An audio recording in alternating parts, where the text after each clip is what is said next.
Bonjour et bienvenue à Districtement Habitat, la quotidienne 100% habitation et virtuelle produite par l'APCHQ du Montréal métropolitain. La semaine thématique Construction et rénovation est une présentation de Cyclovac et de nos partenaires Crochetière-Pétrin ainsi que les ailes de la construction. Aujourd'hui, nous allons parler de matériaux durables. Si je me rappelle bien l'histoire des trois petits cochons, maison de paille, maison de bois, maison de briques, plus que c'est dur, plus que ça dure. J'ai-tu bien compris la morale de l'histoire? Pour le savoir, j'ai deux experts avec moi, Jasmin Breton-Vincent, associé chez Aérobarrière Globale et propriétaire chez Construction Noveco, ainsi que Madame Isabelle Léveillé, formatrice experte en design chez Centura.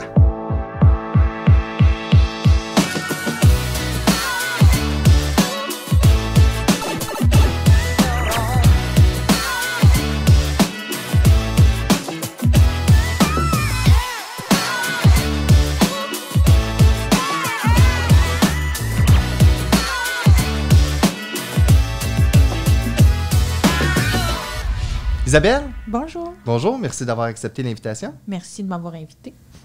Jasmin, bienvenue. Merci. Isabelle, j'aimerais commencer avec toi. On est beaucoup chez Centura au niveau des revêtements de sol notamment. Il me semble que c'est facile de faire le lien avec mon introduction, avec les trois petits cochons. Plus que c'est dur, meilleur que c'est... Plus que c'est durable, finalement. Oui et non. Il existe différents matériaux sur le marché pour faire soit des revêtements de sol ou de mur.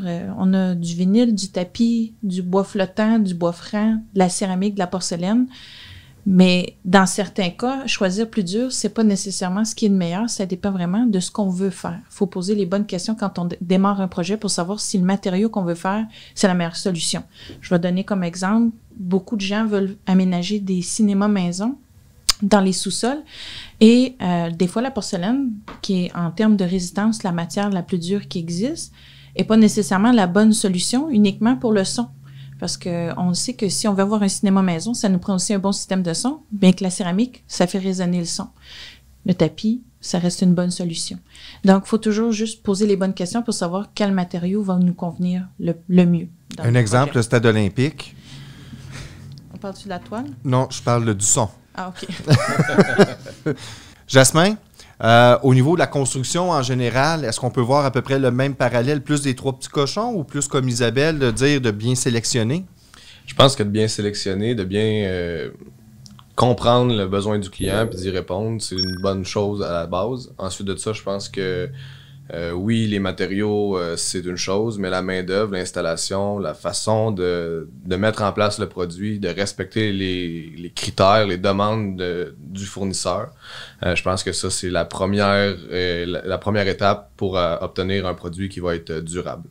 Mais là, vous m'emmenez quelque part que j'ai entendu souvent là, cette semaine. Là, je comprends, il y a le matériau. Je peux avoir, exemple, une porcelaine qui va être solide, mais là, je comprends que dans le fond, le matériau, c'est juste une caractéristique, mais ça ne veut pas dire qu'il va être durable, même si c'est quelque chose qui est super bon, ça dépend comment il est installé. Oui, parce que chaque matériau vient avec des normes d'installation. Il y a des normes qui sont prescrites par la RBQ, mais il y a des normes qui viennent avec le manufacturier.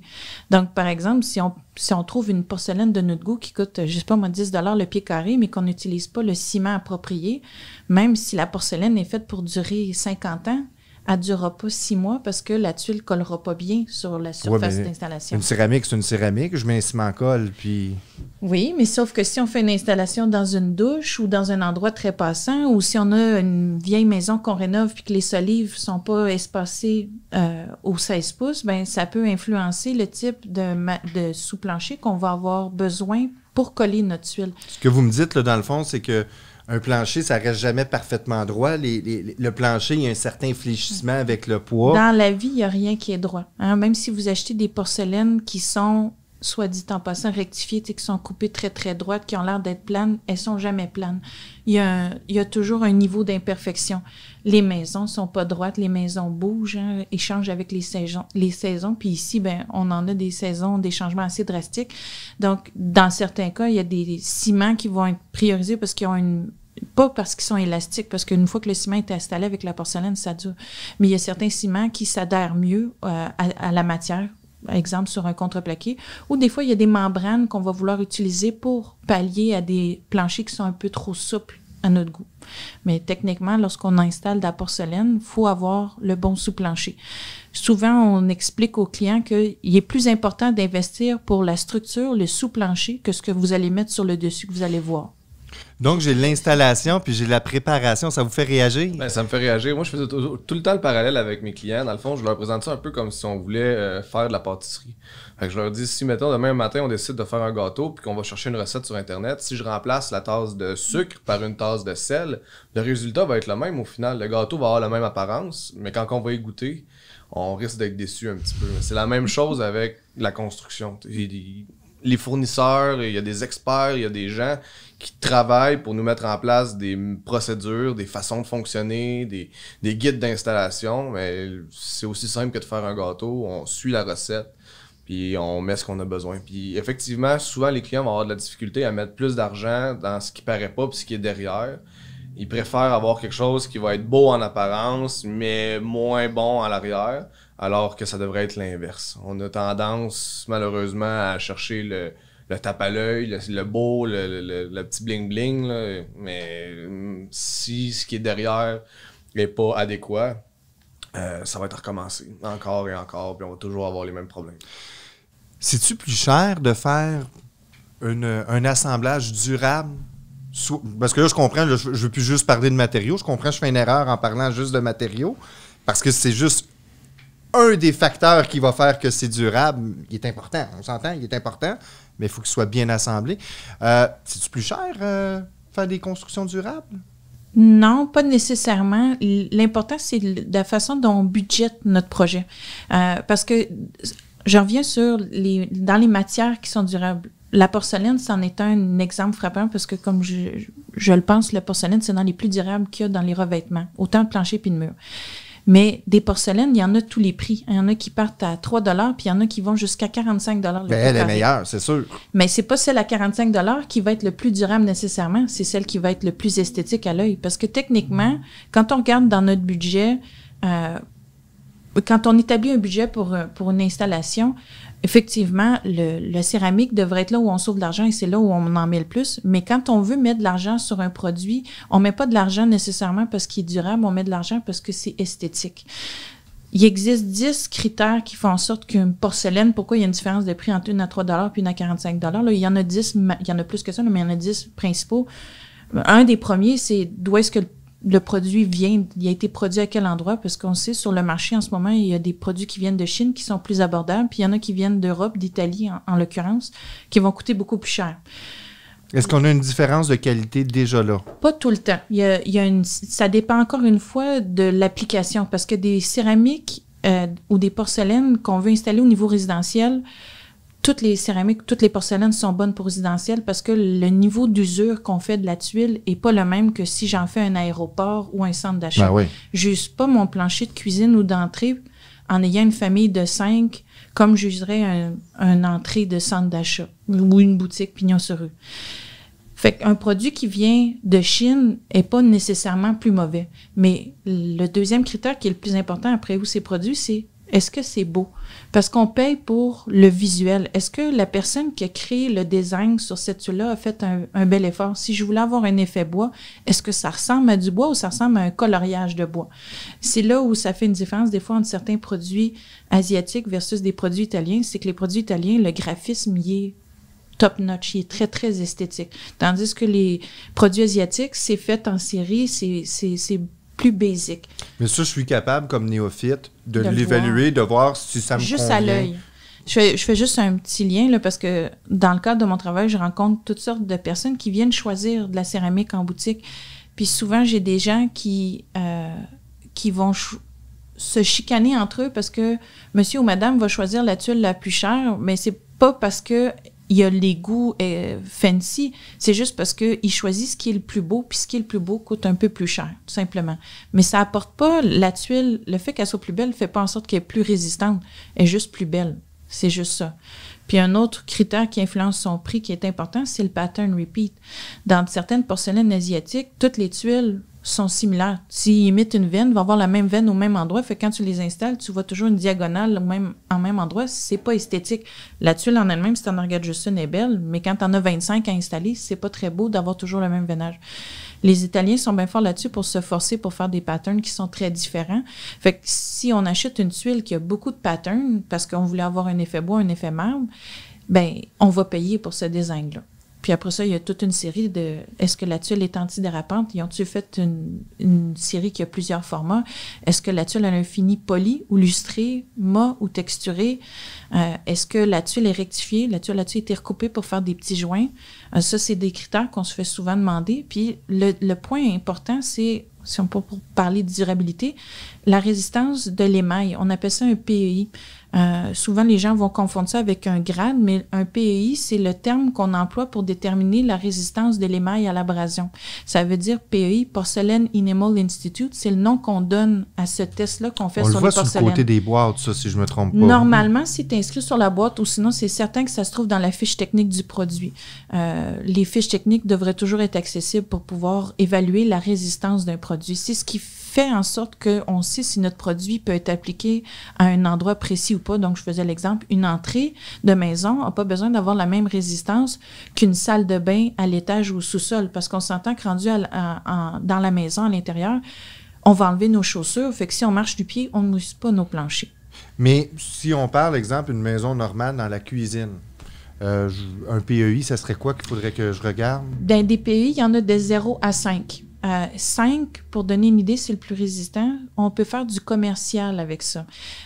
Donc, techniquement, 3, 4 ou 5, ce serait ce qu'on devrait prioriser. Je dis pas que le PEI 2 est pas bon, mais PEI 3, c'est un trafic un peu plus élevé pour une cuisine. C'est ce qu'on considère un trafic. Le 2 serait peut-être plus pour la salle de lavage, salle de bain. Exact.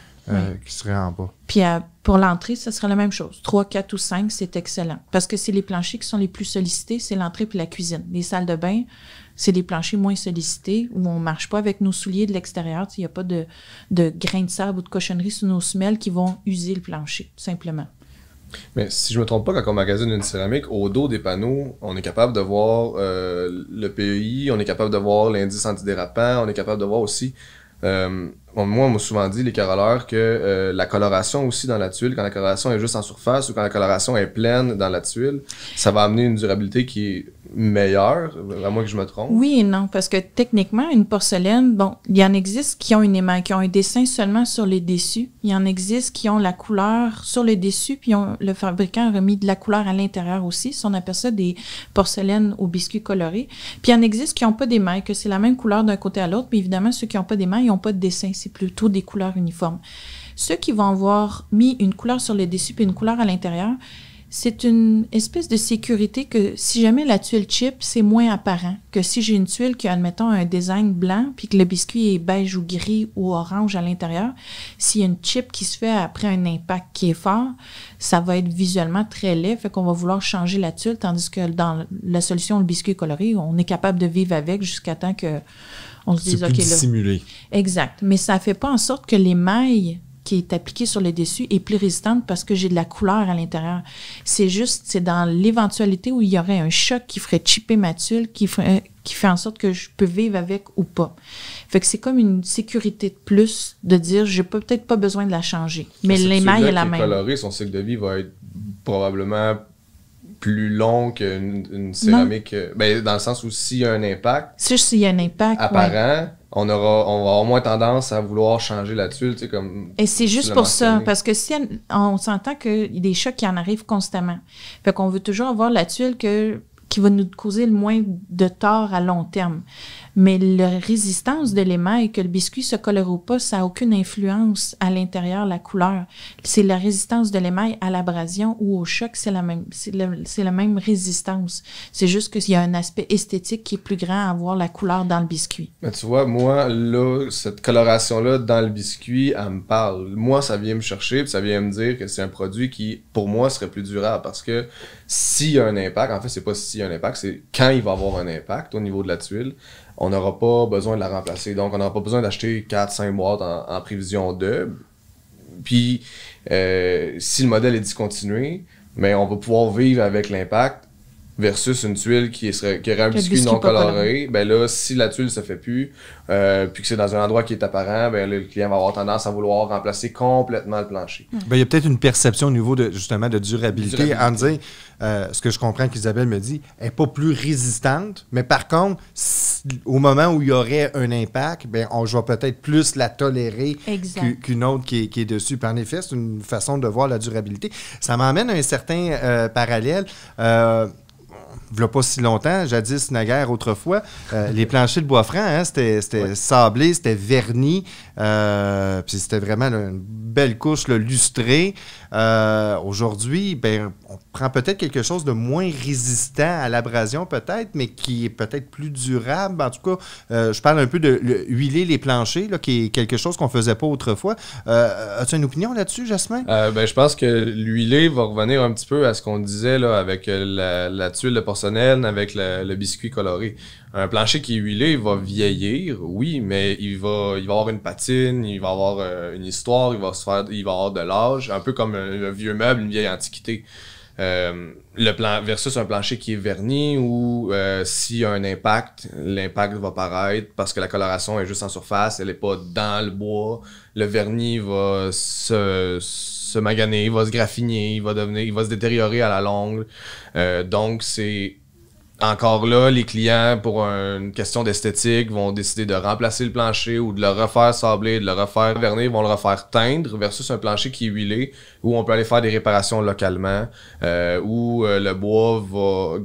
En tout cas, moi, j'ai un gros faible pour les planchers huilés. Ça lui donne plus de caractère. De ce que moi, je vois au niveau esthétique, ça lui donne plus de caractère. Mais après ça, effectivement, il y a toute la question de durabilité. T'sais, un fini verni, c'est un fini de surface. C'est pas un fini dans la matière. De profondeur. Fait que qu'est-ce que ça fait, un fini de surface? Ça s'use puis ça s'égratine, tout simplement. Fait qu'évidemment, il y a plus d'avantages à long terme d'aller avec quelque chose qui est pas lustré en surface, mais plus quelque chose qui est mat ou naturel. Ben, moi, je préfère tout le temps le côté naturel. Ben, bon exemple, moi, que j'ai dit ça, je pense à une famille qui a un chien, un gros chien surtout. Ben, si on prend une famille qui a un gros chien, on va prendre le plancher qui est verni, le plancher pré-verni, parce qu'il faut faire la différence. Avant, les planchers étaient vernis en place, donc moi, je considère que c'était plus résistant. Le plancher pré-verni installé comme on fait en 2020. Et là, quand on parle de résistance, on parle pas de la résistance du bois. Tu parles du fini. Là, le fini, moi je pense qu'un plancher qui est sablé puis verni en place, on a une couche qui est continue. C'est pas la même chose. Il n'y a pas d'interstice, il n'y a pas de crack. C'est différent. Un plancher pré-verni installé comme il se vend là, dans toutes les grandes surfaces en ce moment. Le chien va courir dans la maison. C'est sûr que toutes les traces de griffes vont paraître sur le plancher, à moins d'avoir un vernis qui est mat, mais même encore, on va graffiner la couche de vernis qui est censée protéger notre bois puis protéger notre plancher. Tandis que l'huile, elle pénètre dans le bois. Oui, le grain du bois est un peu plus brut, c'est pas un plancher qui est aussi lisse. C'est un plancher qui a un effet mat, mais la poussière, les graphings, les impacts, la détérioration qui pourrait se faire au niveau du plancher sur le long terme paraît vraiment moins que sur un plancher qui est verni. Puis l'huile qui sert à protéger notre bois, puis elle le rend beau, on va se le dire, parce que c'est beau aussi, mais elle est en profondeur, elle n'est pas juste en surface. Je m'excuse, j'ai dit à Marco que ça me fait penser à un lien, parce que dans le fond, les finis de surface, les finis qui sont lustrés, c'est les finis qui s'abîment le plus vite. Donc, c'est les matériaux qu'on a tendance à vouloir changer rapidement parce qu'ils ont pris de l'âge, mais pas d'une belle manière. Tandis que quand on priorise des matériaux mats, ils vieillissent mieux parce que l'usure paraît moins. Fait que ça fait partie des matériaux qui sont durables, même si à la base, la matière première n'est pas la plus durable qui existe sur le marché, mais le fait qu'elle ait été choisie mate puis qu'elle vieillisse bien fait en sorte qu'on n'a pas envie de la changer aussi rapidement qu'une tuile lustrée ou d'un fini verni lustré qui s'est égratigné puis qu'on n'est pas capable de réparer. Parce qu'en passant de la porcelaine polie, ça s'égratigne, puis ça se répare pas. C'est une question qu'on se fait souvent poser, nous, on a des belles porcelaines miroirs, puis en ce moment, la mode, c'est aux effets marbre, les marbres pâles ou les marbres foncés, puis les tuiles polies, c'est comme un miroir. Fait que quand tu marches, ne serait-ce que d'avoir une roche sous ton soulier, puis tu frottes ton pied, tu vas faire des égratignures. Mais un peu comme tu faisais le lien avec le bois mât, ben le granit, c'est la même chose. Un comptoir de granit, ça s'use, ça a du vécu comme un bois et ça vieillit bien. C'est des matières qui sont plus belles 20 ans après les avoir achetées que quand tu les as achetées. C'est ça qui est intéressant avec certains matériaux. Dans le cas de la porcelaine, je reviens, c'est plus beau quand tu l'achètes que 20 ans après, mais normalement, certaines porcelaines sont supposées être pour la vie, là. Oui, ben, souvent, le remplacement est plus une question d'esthétique qu'une question là, qui est hors d'usage. Exact. À moins qu'il y ait eu des impacts ou mouvements de la maison ou des trucs comme ça. Des trucs majeurs. Mais si je peux me permettre, une autre chose qui est intéressante avec les matériaux de construction qu'on utilise aujourd'hui, je vais parler des coulis qu'on utilise entre les tuiles. Il m'arrive souvent d'avoir des gens qui veulent faire des flips pour des maisons, ils veulent vendre leur maison, ils n'ont pas les moyens de changer leur cuisine, ils veulent installer un vinyle par-dessus pour que le plancher ait l'air propre quand, la plupart du temps, oui, même si la tuile n'est pas au goût du jour, elle est en parfaite condition, elle est très belle, elle se nettoie bien, c'est le coulis qui a mal vieilli. Il existe plein de produits sur le marché en ce moment pour rajeunir des coulis, les changer de couleur, comme on changerait la couleur des cheveux. Fait que ça aussi, ça peut faire partie en ligne de compte d'un choix de matériaux, de dire hey, je vais pouvoir lui donner un petit coup de jeunesse en changeant le coulis. Ou juste le rafraîchir un petit peu sans avoir à changer mon revêtement au complet. Donc, c'est pas juste pour qu'est-ce que je m'en vais faire. On peut peut-être même récupérer des choses qui avaient déjà été faites. J'avais peut-être pas cette notion-là au moment où j'ai fait cette construction-là, cet assemblage-là, mais je peux le récupérer encore aujourd'hui si elle me plaît encore. Exact, parce qu'il y a des gens qui ont des planchers de vinyle, par exemple, qui ont été installés dans les années 80. Puis à l'époque, la technologie évolue constamment, là, ne serait-ce que pas juste dans les ordinateurs, là, la production de n'importe quelle matière en ce moment, les usines, la technologie évolue rapidement.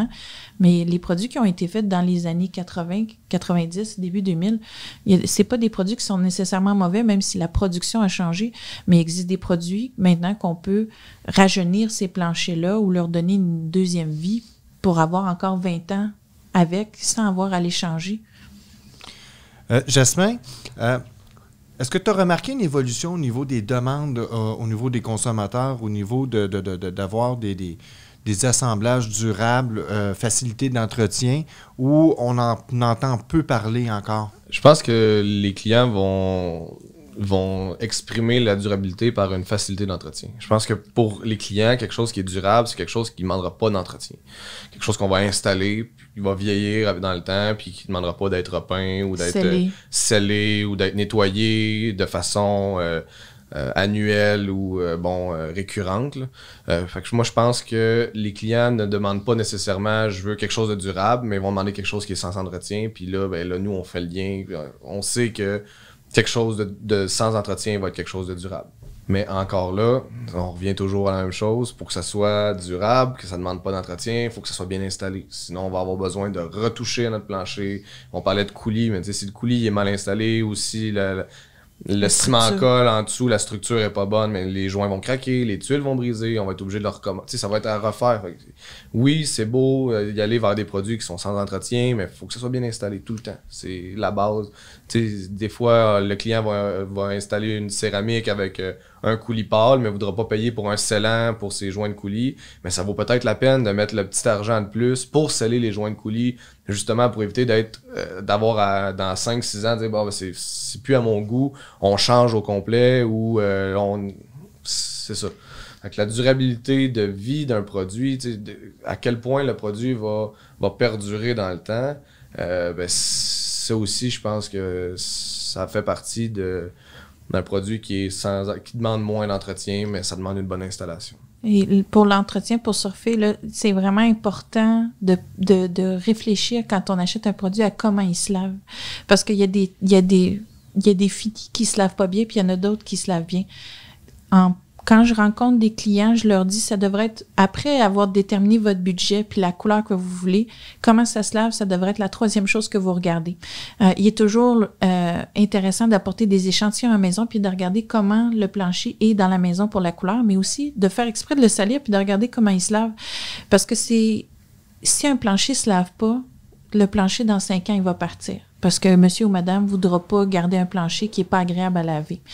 Puis un produit pas d'entretien, c'est important, oui, parce que il y a personne qui veut payer pour avoir à cirer quelque chose, vernir quelque chose ou sceller quelque chose. Dans les vies occupées qu'on a, si on a une jeune famille, on vit à 100 000 à l'heure, on veut avoir quelque chose qui se lave juste avec de l'eau puis un peu de savon. Mais pensez que d'entretenir un produit, comment on lave, fait en sorte que le produit reste beau et va rester beau longtemps, donc on s'entannera pas. Fait que d'avoir un produit qui se nettoie facilement, ça devrait être aussi important que son budget ou son design. Je t'écoute, Isabelle, ça me fait penser, là, je t'entends et je visualise en même temps plusieurs planchers, ce qu'on appelle des planchers flottants, qui sont dans le fond des planchers laminés. On voit comme un nuage là, dessus. Là. Ils ont été lavés, là, puis on voit toutes les stries. Là. C'est un peu ça, là, l'entretien également là, qui est requis. Exact. Fait que, si on le met dans une chambre, le bois flottant, c'est excellent parce que le bois flottant, c'est fait avec du HDF, de la poussière de bois, c'est acoustique. C'est excellent pour une chambre parce qu'on ne lave pas à la même fréquence qu'on laverait un plancher de cuisine ou d'une aire commune. Il faut juste réfléchir à où on l'installe parce que même si le bois flottant est moins résistant qu'un bois dur, dans une chambre, on ne le changera jamais. La seule raison pourquoi on le change, c'est parce qu'on rénove la maison, parce que dans la chambre, il ne s'usera pas. Mais je ne le mettrai pas dans un corridor passant ou dans une cuisine, parce que je trouve que ce n'est pas le meilleur match en termes de résistance.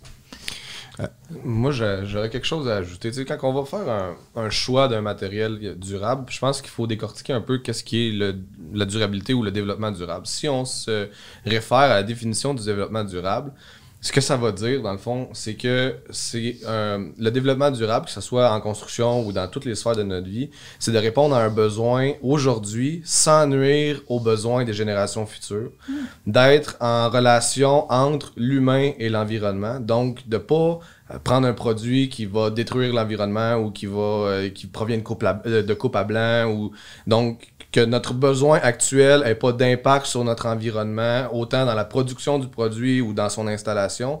Puis après ça, il y a tout le côté socio-économique. Donc, l'endroit d'où provient le produit, les usines dans lesquelles sont fabriqués, la main-d'œuvre qui est utilisée pour fabriquer des planchers. Ben, si on prend l'exemple du stratifié, du plancher flottant, ben, on a des planchers flottants qui sont produits en Chine, qui sont de piètre qualité, la main-d'œuvre est sous-payée.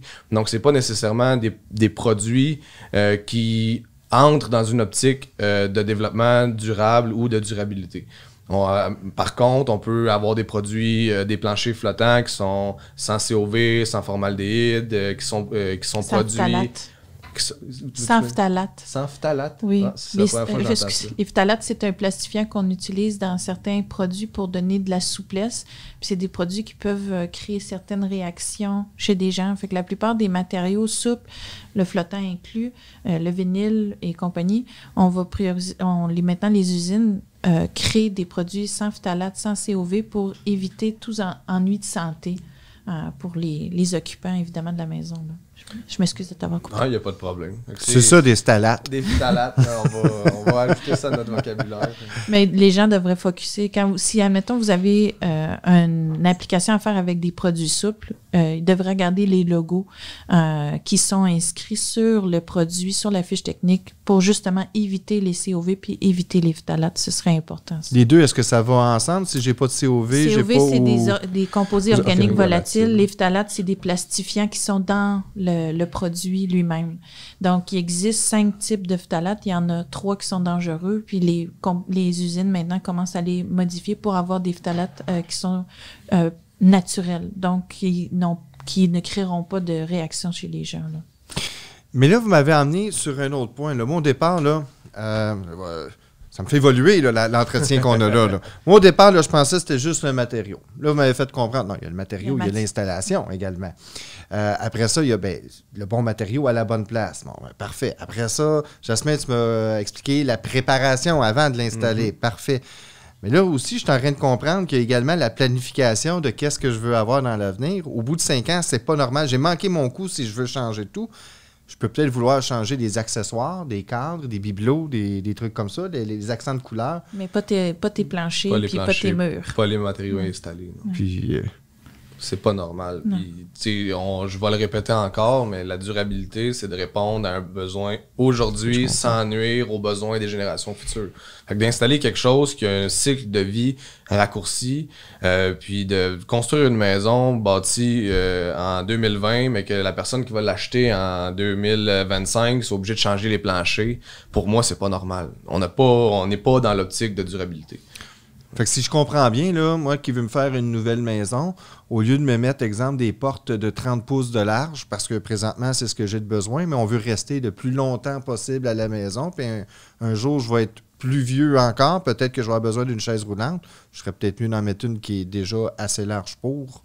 C'est effectivement une option qui peut être envisageable. On a... mettons, mes parents regardent pour changer de maison.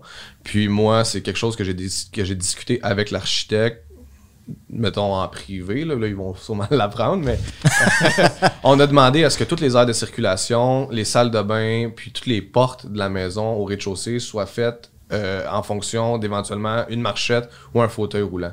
C'est bien beau de pouvoir construire une maison, mais quand tu fais le deuil de ta mobilité, c'est plate d'être obligé de faire également le deuil de ta maison. Puis même là, on est pessimiste, mais ça peut être aussi juste une situation temporaire. J'ai eu un accident quelconque, oui. J'en ai peut-être juste pour un mois ou deux, Oui. mais c'est ce mois ou deux-là, je serais probablement très content. Là. C'est pour ça que je veux surfer là-dessus encore. Si on est pour planifier, mettons, des rénovations d'une salle de bain, en ce moment, il y a une grande mode pour les douches à l'italienne. Mais les douches à l'italienne, c'est les douches sans seuil. Si on est pour planifier une rénovation, regardez si c'est possible de faire une douche sans seuil parce que c'est compliqué. Mais quand on fait une nouvelle construction, ça aussi, c'est l'idéal. Parce que si, éventuellement, aussi, on a une personne qui est à mobilité réduite, ne pas avoir de seuil pour rentrer dans sa douche puis faire sa toilette, c'est essentiel. Fait que ça fait aussi des rénovations qu'on n'a pas à faire dans 20 ans dans notre maison. Nous, on va plus loin que ça quand on fait les constructions de nos maisons neuves. On va prévoir des fonds de clouage au niveau des escaliers. On va prévoir des fonds de clouage au niveau des salles de bain, près des toilettes, dans les bains, dans les douches. C'est rien d'apparent, c'est juste des pièces de bois qui sont derrière le gyps. Par contre, la journée où le client a besoin d'installer des appareils adapté à des gens en mobilité réduite, mais il est capable de le faire. Une barre d'appui, par exemple. Une barre d'appui, un monte-charge pour les escaliers. Tous les fonds de clouage sont là. Anyway, ce bois-là, on l'aurait sûrement mis au conteneur, fait qu'on le récupère, on le prévoit. Puis, ben, c'est quelque chose qui va faire en sorte que, effectivement, si le client a besoin un jour d'installer des barres d'appui ou d'adapter la maison, mais la structure est déjà prévue puis est en place pour répondre à ces besoins-là. Puis ça, installer ça là, d'emblée là, dans vos constructions, là, on est quand même un marché ultra compétitif, là, ça coûte rien. Ça coûte rien de plus. Le bois il est là, la main-d'œuvre est là, on va faire des fonds de clouage pour une télé, on va faire des fonds de clouage pour des armoires, des mobiliers intégrés. Mais on ne prévoira pas des fonds de clouage pour un éventuel accident ou quelqu'un. Fait que si je comprends bien, ça, vous le faites d'emblée. Nous, on le fait d'emblée. Moi, je pense pas que c'est tout le monde qui le fait présentement, mais il n'y a rien qui empêche à ce moment-là un consommateur de dire ben moi, je veux l'avoir parce que je veux le planifier. Puis c'est pas plus cher. Et le bois, comme je dis, le bois est là, c'est du bois, c'est des retailles qui auraient été jetés au conteneur de toute façon. On va récupérer les restants de contreplaqué du plancher ou de la toiture, puis on va faire des fonds de clouage avec ça. Comparé au coût d'aller voir à défaire éventuellement. Puis de renforcer. Je pense que la durabilité, c'est ça aussi, c'est de prévoir ce qui s'en vient. Tu sais, on le disait tantôt, répondre à un besoin aujourd'hui sans nuire aux besoins du futur, mais c'est d'aussi prévoir les besoins du futur. Dire, ben, dans 10 ans, dans 20 ans, si je suis encore dans ma maison, on va en être où? Est-ce que je vais avoir, tu sais, physiquement, mais c'est aussi, exemple, moi, ma conjointe, on achète une maison demain matin, mais dans 5 ans, dans 10 ans, si on prévoit avoir 4 enfants, la maison répond peut-être pas à nos besoins aujourd'hui, mais Est-ce qu'elle l'apprend elle aussi? Non? Non. OK. Mais si Juste 4? Juste 4? Ouais, juste. Mais ce que je veux dire, c'est qu'on peut prévoir de construire une maison. On a souvent tendance à changer. Tu sais, on est dans une société de consommation où on va jeter le produit qui est plus bon, mais de construire en prévoyant agrandir la maison. Fait que derrière le revêtement, dans la structure de la maison, prévoir un endroit où ça sera éventuellement le passage pour l'agrandissement, où il y aura les chambres des enfants, où il y aura une future salle familiale. C'est de prévoir, de voir plus loin que juste le moment présent. En termes de construction, je pense que les gens ont souvent tendance à construire trop rapidement, à pas assez bien planifier les travaux. On en parlait tantôt juste dans le choix d'une céramique, de planifier le choix de la céramique, d'être bien conscient de tout ce que ça implique pour faire le bon choix. Mais je pense que ça s'applique à chaque étape de la construction de la maison. Puis ça commence par le plan, ça commence par les choix de fini, ça commence par les matériaux, avant même de penser à construire la maison. Hey, j'ai eu un éclair de génie pendant qu'il a parlé, mais il y a quelque chose que j'ai rencontre souvent avec les clients, c'est qu'ils ont peur d'acheter un peu de surplus de matériel parce qu'ils veulent pas le storer au cas où il arriverait de quoi. Puis il faut que je dise qu'un de mes plaisirs coupables, faut pas que je dise ça, mais un de mes plaisirs coupables que j'ai, c'est quand je vois des clients qui arrivent, qui ont acheté une maison, que les anciens propriétaires ont pas gardé aucune céramique du plancher de la cuisine. Eux, les nouveaux propriétaires ont dû bouger un mur. Il y a 2 tuiles de brisées, ils en ont pas, puis ils sont obligés de redéfaire le plancher parce qu'ils n'arrivent pas à trouver la même tuile pour remplacer au sol. Puis comprenez que ce soit du vinyle, du tapis ou de la céramique, une collection a une durée de vie. Il y a des porcelaines que ça fait des fly-by-night. On a un container, on vend le container, puis ça s'arrête là. Puis il y en a qui vont durer 10 ans. Mais des porcelaines ou des vinyles, c'est comme des gâteaux. Tu peux faire une batch, ils se ressemblent toutes. Mais la batch qui suit, il y a une petite différence. Puis cette petite différence-là peut être assez importante que quand tu veux faire un remplacement au sol, tu le remarques tout de suite. Donc, je veux donner un conseil pour les gens qui nous écoutent, qui ont des rénovations à faire, qui doivent acheter du matériel. Quand on vous dit vous devez acheter 5, 10, 15, 20% de plus de produits parce qu'il y a des pertes durant la coupe à l'installation, ça veut aussi dire que vous devez conserver des tuiles pleines ou des boîtes juste au cas où qu'il arrive de quoi. Parce que quelqu'un qui arrive, qui nous vient, puis il a changé sa toilette, puis qu'en changeant la toilette, il a cassé une tuile devant la toilette, puis qu'il n'y en a plus, puis qu'il est obligé de refaire son plancher, puis ça ne faisait pas partie de ses coûts déjà, le bris de la toilette, c'est un peu dommage. Planifier ça aussi. Puis je sais qu'il y a beaucoup de gens qui ont des petits condos, qui n'ont pas l'espace pour le faire, mais il y a toujours de l'espace pour mettre une boîte. Une petite boîte de céramique, ça se cache dans le fond d'une armoire, dans le fond d'un garde-robe. C'est du au cas où. La vie est remplie de au cas où. C'est plate d'avoir 4 fois la même affaire, mais dans les matériaux comme la céramique ou le vinyle, c'est le fun d'avoir juste 2-3 tuiles de spare ou une boîte au cas où. Je suis entièrement d'accord. Ça, c'est quelque chose qu'on fait effectivement. Nous aussi, sur nos constructions neuves, là, on va prévoir une boîte de plancher de plus, que ce soit du bois franc, la céramique, d'osserait de cuisine. On ne sait jamais ce qui peut arriver. Ouais. Des plaintes. Ça change tellement rapidement le domaine de la construction. Puis ça coûte quoi acheter une boîte de céramique qui va nous coûter 30, 40, 50 $ qu'on va mettre au sous-sol versus être obligé de changer un plancher qui va nous coûter des milliers de dollars. Mm-hmm. Je trouve ça très plate quand on arrive sur des projets de rénovation puis que le client, il y a une tuile de brisée puis qu'on est obligé de changer le plancher au complet. C'est une perte puis c'est du gaspillage. C'est effectivement du gaspillage. Si vous faites cet exercice-là de garder des tuiles de spare, vous allez rendre des magasins de céramique très tristes, mais vous allez faire des clients heureux. Parce que même si on réussit à retrouver une tuile, par exemple, du même modèle, peu probable que lorsqu'elle va arriver, comme vous avez dit, la recette... C'est comme un muffin. Mais tu sais, même si on achète une porcelaine de qualité, là, même si on en avait acheté une à 20 $ le pied carré, la production change chez des machines, hein, puis le mélange, des fois, n'est pas à 100% identique. C'est pour ça que les porcelaines ou n'importe quelle matière vient avec des lots de production. C'est la même chose dans les ciments. Les ciments viennent aussi avec des lots. C'est la même chose dans les planchers de bois franc aussi. L'humidité, la température de l'usine, la saison à laquelle c'est fait, le temps de séchage. Des fois, ça roule pas à la même vitesse dans les usines. Les planchers vont être envoyés dans les conteneurs plus rapidement. Juste ça va créer une différence. C'est minime, mais c'est suffisant pour que quand on l'installe, ça soit visible à l'œil nu, qu'il y a une différence de couleur.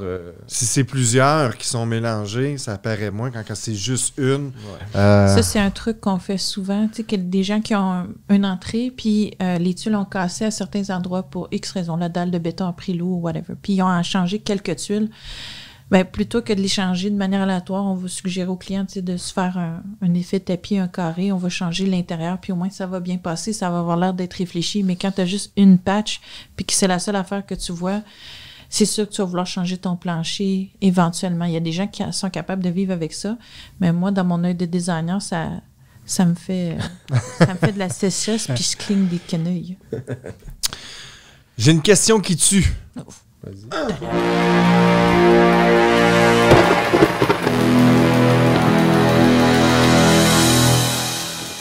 Est-ce que des demandes de consommateurs qui arrivent à l'occasion, on dit non, ça, là, je peux pas aller là, ça ne marchera pas. Je comprends qu'il y a une économie, là, mais non, j'y vais pas. Avez-vous des exemples de ça?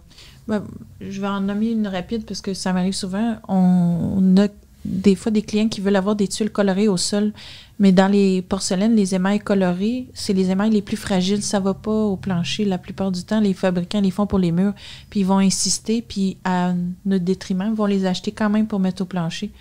Puis il est garanti que ce plancher-là va craquer, chipper en un temps de dire. Il y a des gens qui font juste pas suivre l'application d'un produit pour l'installation, même s'ils sont conscients, juste parce qu'ils veulent juste le look.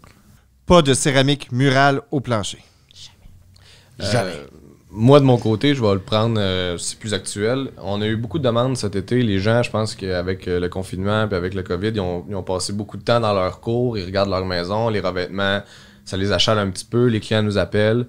On se déplace, revêtement de vinyle, veulent refaire la façade arrière de la maison. Donc on commence à discuter. C'est un vinyle blanc, plus standard. Le client nous demande d'arracher ce qui est là pour réinstaller la même chose. Je comprends que les gens veulent du nouveau, veulent que ça soit plus propre, mais on s'entend qu'un vinyle, c'est durable. On va le nettoyer, on va refaire les joints, on va changer les sorties de ventilation, on va changer les feuilles qui ont été percées par les cordes à linge qui ont été changées au fil du temps. Puis le revêtement, la maison, elle va être tout aussi belle que si on avait posé un nouveau revêtement. Je vois pas, j'ai de la difficulté à comprendre la nécessité de jeter un matériel qui est encore bon pour réinstaller la même chose. On tombe encore dans un cycle de consommation qui est inutile alors qu'on peut juste, comme tantôt tu disais, réparer, changer la couleur des joints de coulis. Oui. Puis esthétique, juste l'esthétique. Parce que c'est purement une question d'esthétique, mais on a souvent tendance à vouloir tout changer, tout arracher. Premièrement, c'est pas bon pour l'environnement, puis deuxièmement, c'est pas bon pour le portefeuille du client. Ouais. Au final, qui met de l'argent dans des affaires qui sont plus le fun. Des fois, de juste prendre le temps de réfléchir, dire bon, ok, qu'est-ce que je veux vraiment? Là, ils focusent sur le fait qu'ils veulent changer le revêtement de la maison, mais non, ce qu'ils veulent, c'est qu'ils veulent avoir quelque chose qui est plus propre, qui est plus qui est en meilleur état que ce qui est là. Mais il est possible de juste changer quelques feuilles puis redonner un look à la maison en gardant essentiellement ce qui est déjà en place. Mais parce qu'on oublie vite, pour nous qui travaillons dans le domaine de la rénovation-construction, la rénovation chez un client, c'est émotif. C'est très émotif. Il faut rationaliser tout ça. Fait que quand on n'a pas besoin de le changer, on ne le change pas. T'sais, on n'est pas là pour vendre nos services à tout prix. On est là pour y aller d'une manière logique. J'aime mieux, moi, parler à un client puis lui dire, écoutez, j'ai des colorants à joint, on va vous proposer un colorant à joint, vous allez changer votre coulis, votre céramique est merveilleuse, puis vous n'avez pas besoin de payer 2000 $ pour changer votre plancher, vous allez payer 60 $ avec le produit, puis un gars pour 1 heure pour le faire, puis c'est fini. Puis l'argent, ben, vous le mettrez sur d'autres choses. J'aime mieux rationaliser tout ça pour que si le client décide de quand même changer tout son plancher, ben il le prie d'une façon rationnelle et non pas juste émotive sur « j'aime pas ça, je veux changer, blablabla ». Il faut que ça soit rationnel et réfléchi. Mais là, c'est une grosse différence. Puis c'est quand même assez récurrent parce que c'est pas la première fois que j'entends ça cette semaine. Mais là, il y a une différence justement entre un vendeur et un conseiller. Mais je pense que c'est notre devoir de conseiller les clients.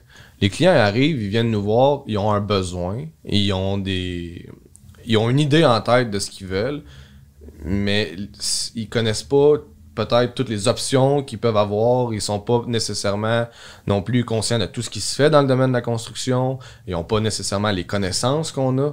Fait que c'est un petit peu notre devoir en tant que professionnel de les éduquer, de leur montrer les différentes options qui s'offrent à eux, puis de leur donner les outils pour qu'ils puissent faire un choix éclairé puis qui correspond, oui, à leurs besoins, mais aussi à leurs valeurs. Parce que reste que chaque personne est différente, puis comme chaque personne est différente, pour une situation donnée, il va y avoir plusieurs options, il va y avoir plusieurs choix, puis ça reste au client de prendre la bonne décision selon lui, selon ses valeurs, selon ses besoins, mais c'est à nous de lui donner les outils pour qu'il puisse réussir à faire ces choix-là de façon éclairée.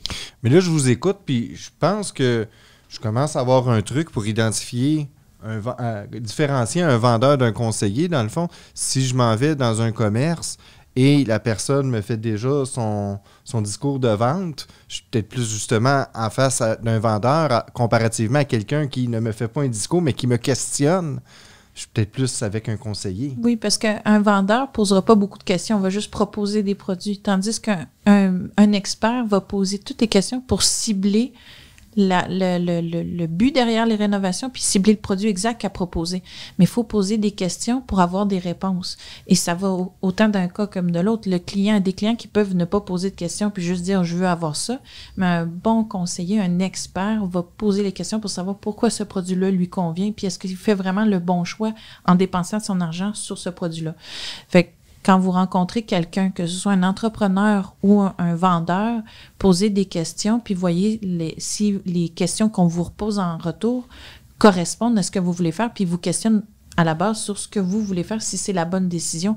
Parce qu'il y a des gens qui, quand on rencontre, n'ont pas fait ce processus de questionnement-là. Ils le font avec vous en parlant. Puis il y en a d'autres qui l'ont déjà fait. Puis après ça, ils changent d'idée parce qu'ils se rendent compte qu'ils n'étaient pas partis sur la bonne direction. Donc, évidemment, il faut rationaliser, mais il faut se poser des questions. Puis quand on fait la différence entre un vendeur puis un conseiller, c'est le nombre de questions qu'on se fait poser, tout simplement. Je pense que prendre son temps aussi. On prend pas assez notre temps. Exact. Dans la conception, dans le choix, dans tout ce qu'on fait. On a la construction, on a tendance à vouloir toujours aller plus vite, puis prendre ce qui est le plus simple, le plus rapide, ce qui est le moins cher. Mais c'est pas le choix le plus durable. Mais est-ce que ça veut dire, par contre, que les choix du consommateur devraient déjà être faits avant le début, ou c'est quand même correct de dire, en autant qu'on ait une date limite, une date butoir pour pouvoir faire la sélection? Il faut avoir une latitude, parce que si on est trop serré, c'est là où on prend des mauvaises décisions. Tu sais, j'ai souvent des gens qui arrivent puis il faut que je choisisse un plancher, mon client, mon poseur, il est à la maison puis il m'attend puis je le paye puis il fait rien. Ça c'est plate, ça arrive souvent, mais il faut juste planifier puis se donner de la latitude, parce que je sais que c'est plate de vivre dans les travaux, je sais que c'est le fun d'arriver puis la maison est finie, mais il faut se donner du temps. Les choses se font pas du jour au lendemain. Moi, je pense qu'on a la chance de vivre dans une ère où les plans, les rendus 3D, l'Internet nous permet de visualiser, de faire nos choix des mois avant d'entreprendre quoi que ce soit comme travaux ou comme construction. Tu sais, des fois, d'investir un 500 $ dans un plan d'aménagement pour une salle de bain faite par une designer, de demander un rendu 3D pour un 200 $ supplémentaire, de voir qu'est-ce que ça va avoir de l'air avant même de commencer les travaux, de faire tous nos choix de fini, aller chercher nos échantillons de céramique, aller chercher nos échantillons de peinture, aller contacter l'ébéniste, voir avec l'ébéniste, faire un plan de mobilier, choisir les comptoirs, choisir les robinets, choisir les éviers. Ensuite de ça, trouver un entrepreneur, ou le meilleur des mondes, c'est de même faire une conception intégrée entre l'entrepreneur puis la designer. Puis ensuite de ça, débuter les travaux. Quand tous nos choix sont faits, on fait les travaux. C'est un petit peu comme aller à la guerre. Tu sais, j'irai pas à la guerre ou tu sais, j'irai pas sans être préparé. C'est ça, sans être préparé. Si j'ai pas de plan de match, si j'ai pas un plan de bataille, si j'ai pas on pourrait prendre l'exemple d'une équipe de football. Une équipe de football, ils iront pas sur un terrain sans plan de match. Ils ont des jeux, ils ont un coach, ils ont quelqu'un qui sont là pour les instructeurs qui sont là pour les guider, les conseiller, puis il y a un plan. T'arrives pas sur le terrain, pas de plan, puis tu décides à peu près ce que tu vas faire en cours de route. Ça marche pas comme ça. Il y a peut-être une question de culture aussi, puis c'est correct, c'est en parlant qu'on peut le changer, parce que là, vous parlez de conception intégrée, c'est-à-dire le professionnel, qui peut être soit le designer, l'architecte, peu importe, qui travaille avec l'entrepreneur, parce que plus souvent, c'est un échange comme en V. Le designer au client, client à l'entrepreneur, l'entrepreneur au client, au designer. Ben, travaillons ensemble. Mais il faut travailler ensemble. On a tout un objectif. On veut tout refaire, mettons, une salle de bain. Pourquoi on ne s'assoit pas tous autour de la même table pour discuter du projet? Le projet va juste être mieux, il va être bonifié. Tout le monde va apporter son grain de sel, tout le monde va apporter son expérience, ses connaissances, ses compétences. Tandis que quand on travaille tous séparés, on s'entraide pas. On se nuit et ça fait des projets qui souvent tourne carré un petit peu, puis c'est pas agréable pour personne de travailler dans des projets où il n'y a pas de communication, où on peut pas s'élever tout le monde ensemble puis se dire bon mais regarde, on sort tous grandis puis meilleurs de ce projet-là. Je comprends pas qu'on répète toujours les mêmes choses, les mêmes erreurs, les les mêmes étapes de façon machinale, comme si c'était la seule façon de faire, puis que c'était comme ça que ça marche. Tu sais, je pense pas qu'en 2020, ça soit la mentalité à laquelle faut s'accrocher quand on parle de construction ou de rénovation. On n'est plus là.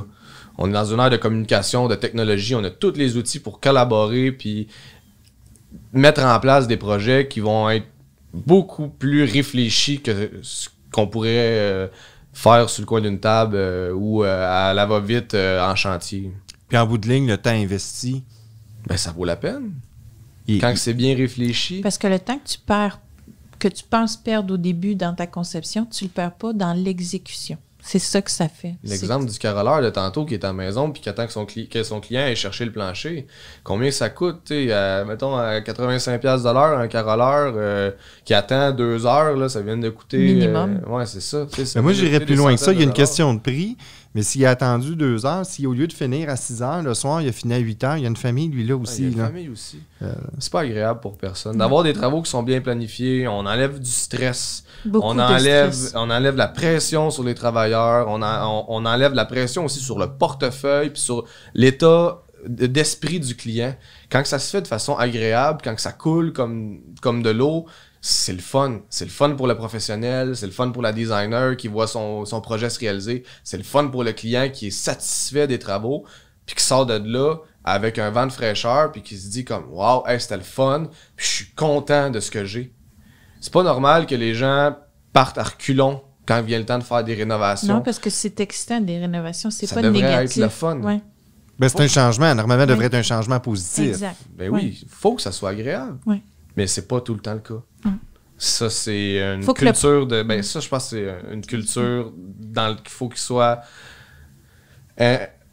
changé au niveau du domaine de la construction. En fait, je dis pas que c'est tous les professionnels. Non, mais ce que ça fait, c'est que le processus est aussi amusant que la réalisation puis le vivre après dedans. Oui. Parce que souvent, tu sais, quand tu écoutes des émissions de rénovation, les travaux durent 15 minutes dans l'émission, mais là, après ça, tu as le dévoilement, puis c'est juste ça. Mais c'est pas ça, c'est tout le processus qui doit être intéressant. Fait que, tu sais, quand exemple, on fait le choix des matériaux, c'est excitant parce que là, tu vois quelque chose de concret que quand tu as juste la charpente, mais la charpente est aussi excitante à l'idée de nouvel espace que tu crées, que une fois que les murs sont montés, puis que la peinture, puis tous les accessoires sont installés, c'est tout ça qu'il faut se déstresser pendant la planification pour que quand tu arrives pour prendre tes décisions, tu as pris des bonnes décisions, puis tu peux pas regretter tes choix parce que tout a été fait tout est pensé, tout est réfléchi, puis ça peut aller loin, tu sais, même... Les designers, moi je trouve ça génial de travailler avec des designers, avec des architectes, quand on fait des salles de bain, des cuisines, où est-ce qu'on va calculer dans les bureaux au niveau du commercial, on va calculer le nombre de luxe sur une surface de travail, s'assurer qu'il y a assez de luminosité, que ça ne crée pas des maux de tête à long terme, que ça soit plaisant, qu'il n'y ait pas de zone d'ombre, que c'est des petits détails qui sont pas perceptibles à l'œil nu, mais qui font qu'une fois qu'on le vit, une fois qu'on l'habite, c'est tellement confortable, c'est tellement le fun. Tu sais, c'est pas normal que dans mon bureau que je viens de rénover, je travaille à l'ordinateur puis je ressors de là tout le temps avec des migraines. C'est qu'il y a quelque chose quelque part qui a mal été conçu. Ça veut pas dire que le client était conscient de l'erreur qu'il faisait quand il l'a fait.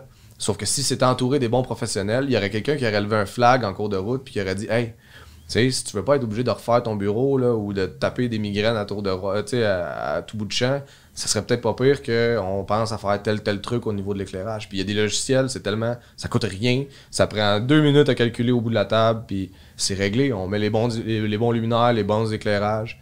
Mais c'est des exemples minimes de tout ce qui peut être fait quand on fait une conception intégrée, puis qu'on prend le temps de faire des choix éclairés qui vont être durables, puis qui vont nous permettre de ne pas recommencer ce qu'on a fait. J'ai une question qui s'adresse à tous les deux.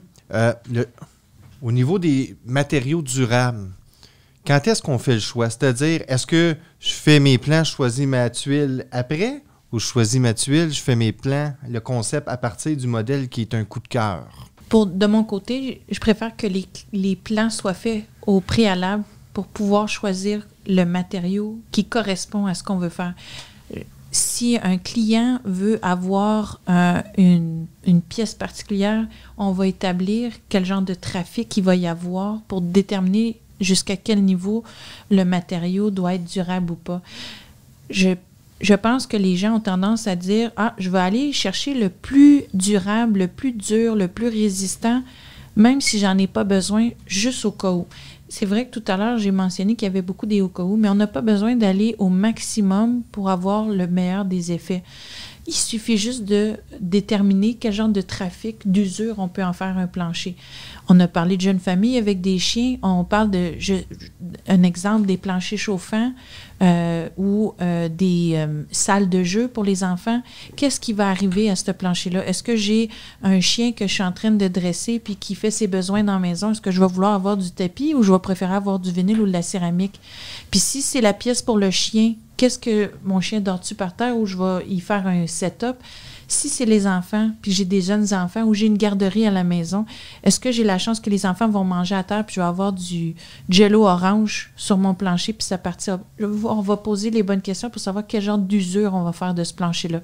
Parce qu'une couple de personnes de 30 ans et plus qui habitent dans une maison sans enfants versus une jeune famille ou des personnes âgées, chacun ont leur priorité, mais leur utilisation de plancher qui est différente. Puis pensez que si quelqu'un vient nous voir puis nous dit « Moi, je veux avoir un plancher qui est acoustique », un plancher acoustique qui n'est pas aussi résistant qu'un autre matériau, parce que les matériaux durs, c'est pas acoustique. Donc, il faut visualiser son besoin puis l'usure qu'on en fait. Donc, je comprends, avant d'aller dans les choix de matériaux peut-être plus finition, on va avoir le plan idéalement.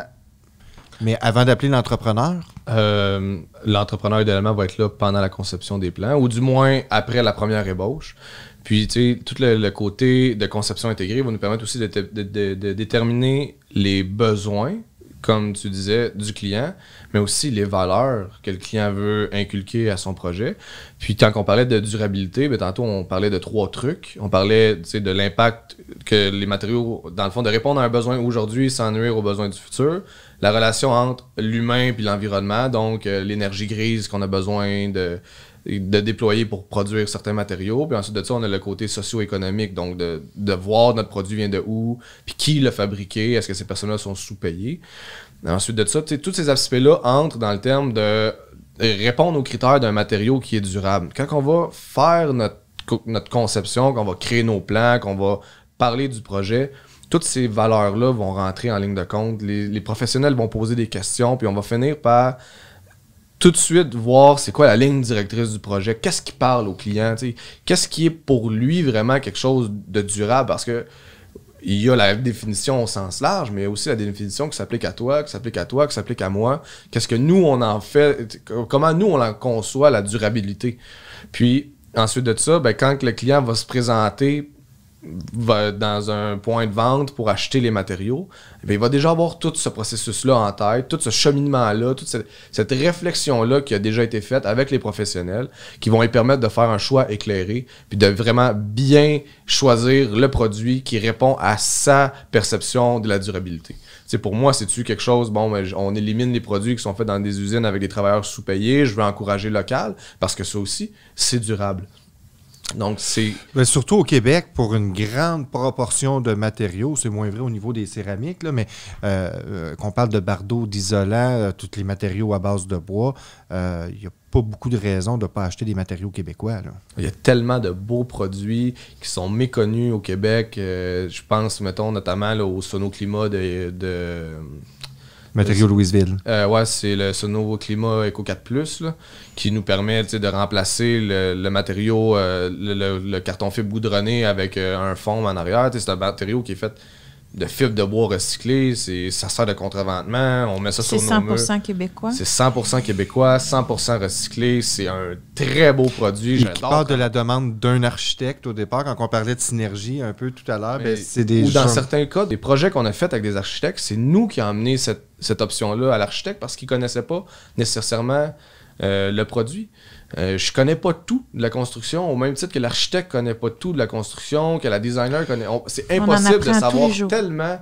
C'est impossible de savoir tout ce qui se fait dans le domaine de la construction. Donc, c'est là l'important de l'échange, de la communication, de travailler tout le monde ensemble. Mais ça m'amène à un autre questionnement parce qu'on dit, bon, OK, parfait, on l'a compris tantôt, pour les éléments de finition, c'est préférable d'avoir mon plan. Parfait, excellent.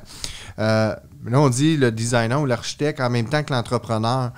Mais je ne sais pas qui va être mon entrepreneur. Tu ne peux pas me faire un prix. On n'a pas de plan encore. Est-ce qu'à ce moment-là, je peux travailler peut-être 2-3 entrepreneurs qui pourraient parler en même temps à l'architecte? Est-ce que ça se fait? Ben moi, c'est des choses que on a fait. Dans le fond, les clients ont une ébauche, une volumétrie de base. Puis là, on a des appels conférences entre le client, l'architecte puis l'entrepreneur pour voir si la synergie là, est là. Si ça clique entre tout le monde, si les valeurs de chaque intervenant se rejoignent quelque part, parce que je pense qu'on oublie aussi souvent qu'il y a une question, on disait tantôt que c'était émotif, mais il y a une question de valeur. Il faut que chaque personne qui travaille sur ce projet-là ait des points communs. Si on est tous dans des opposés, ça fonctionnera pas. Il faut qu'on ait tout vers la même place, dans le fond, qu'on ait une vision globale puis un objectif. Fait que si je résume, il y a peu d'entrepreneurs pour l'instant. C'est pas dans la culture de travailler directement client, professionnel, entrepreneur. Il y en a, mais c'est pas nécessairement dans la culture. Mais à ce moment-là, c'est au consommateur de vraiment de le demander, de ne pas gêner, de le demander. Oui, exactement. Puis l'entrepreneur devrait accepter normalement. En fait, c'est pas au client de le demander, c'est au client de l'exiger. De dire, moi, j'ai mon architecte, je cherche un entrepreneur, voici le Et même plan, s'il n'y a pas son projet. architecte, il peut dire, écoute, en as-tu un à me référer, Ça que tu peut être travailles déjà l'inverse aussi. Mais d'avoir un plan, des professionnels pour nous guider, d'aller chercher les bons outils, de se renseigner, de faire des choix éclairés. De ne pas acheter le premier matériau en spécial à quincaillerie parce que ça fait la job. Ça va faire la job pour 4-5 ans, puis ça va être à recommencer. Puis l'argent qu'on va avoir mis là-dessus, on va le perdre. On ne donnera pas de valeur à sa maison, on va perdre de l'argent, on va être obligé de recommencer les travaux. C'est contre-productif. Il y a un adage qui dit qu'un matériau peut jamais être plus résistant que l'élément sur lequel il est fixé ou sur lequel il repose. Vous en pensez quoi de ça? Je suis tout à fait d'accord. Moi aussi. J'allais juste donner je m'excuse, hein, je change de sujet, mais c'est parce que j'ai l'idée en tête. Mais j'allais juste donner un exemple de quelqu'un qui fait des rénovations chez lui, puis il y a un plancher de bois franc, puis il veut installer un plancher de céramique, puis l'ancien plancher est un vinyle. Les deux arrivaient parfaitement au niveau. Puis là, en mettant la céramique, vu que le matériel est plus épais, se retrouve avec un gap. Il existe différents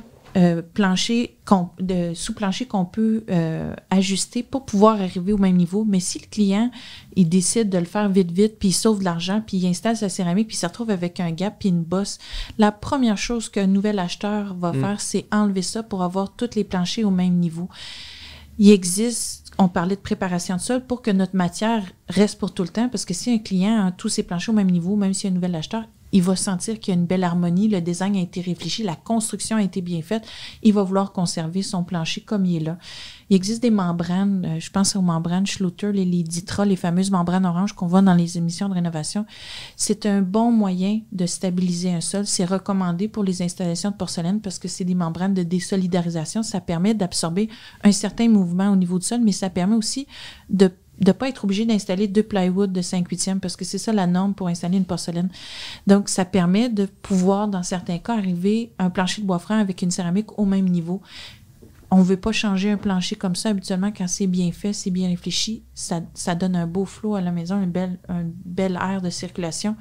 Le monde ne voudra pas changer ça, fait que c'est réfléchi. Mais ça revient à l'adage, de toute façon, qu'il ne peut pas être plus durable que qu'est-ce qu'il y a en dessous, parce que vu le dessous était trop épais, il a été retiré pour des raisons soit de sécurité pratique ou...